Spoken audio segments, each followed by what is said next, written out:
Four Lions. Remarkable comedy. I guess this is where Riz Ahmed started. The actor that would become nominated for an Oscar for the death that musician that loses his hearing, in fact. And then he was extraordinary in Nightcrawler, Jake Gyllenhaal. And here, he's the leader of a terrorist cell. And BAFTA winner, BAFTA nominated, again, excellent, challenging, smart, complex, surely criticized by various people, cancelled maybe to the interest. It takes a comic view at what doesn't sound so funny. Terror. True, these are not your regular terrorists. They're inept, although, spoiler alert, they are up to some mischief, and stupidly or not, some bad things happen. But there are a few levels here and a few themes, a few angles, I guess.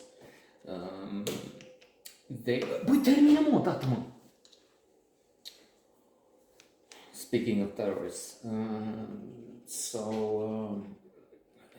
they show that most of these folks are, in fact, limited, stupid. Well, not all. The guy who led the attack on 9/11, Mohammed Hatta, was an architect, I think.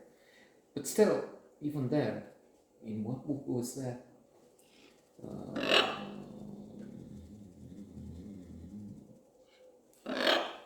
The book on war.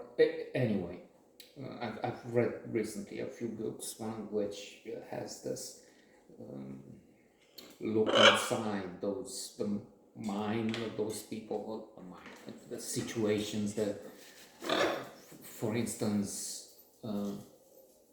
they don't really follow Islam, the Quran. It says stay away from, Islam is the religion of peace, stay away from innocence, and don't never kill women and children, innocent civilians, which they did, and so on. So they were doing wrong. Then they don't know, those people don't know their holy book, so they just act on the influence of some bin Laden. And that's ridiculed here. I mean, those are just the poor guy, and you laugh at some things which are atrocious. There's this poor guy who was laying a loser, or using stupid words, of course, but very bad at handling himself and things. So at one point he just is running in ridiculous, hilarious manner. The comment, I mean, I laugh, which is maybe not good. Speaking of cancer, how can you laugh at this? And then he's blowing himself up, which is, again, both horrible, gruesome. But then, I don't know, it's like, poof. God. So, there is this, again, mocking the journalists, showing their preposterousness, because yes, they do so much harm, and that's as I said, where some would say, "Oh, but we can't laugh at this. This is serious." Yesterday, and maybe today, I haven't watched the news for some hours.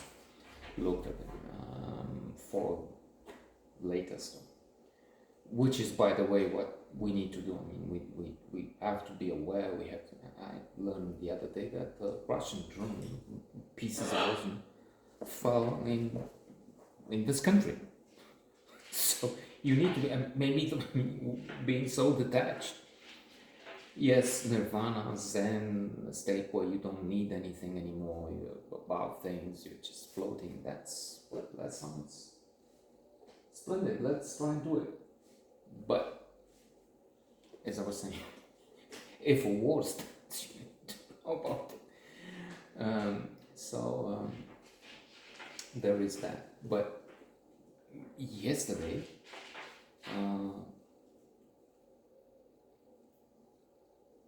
or the day before yesterday, we're talking of 24 hours. The terror suspect, the guy or sentenced, in fact, escaped from prison in Britain. So it's sometimes comical. And then there's the debate, and let's end with this, on comedy. Can you laugh at that? Is it alright? I mean, how can you? I mean, there was that thing with the head of Trump, this comedian, what's her name? I don't know. Changing attitudes. I mean, I was so thrilled, and I like so much Bill Maher. But now I find maybe that's with aging, makes people grumpy, Andrei Pleasure said. He's moving further and further and further to the right. Okay, he doesn't embrace Trump. Alhamdulillah. Thank God for that, but yeah. So, still, there's this proposition that a comedian can laugh at anything. So that was that slap, the infamous slap at the Oscars, of course, Will Smith slapping Chris Rock. All right. Remarkable, again, excellent movie.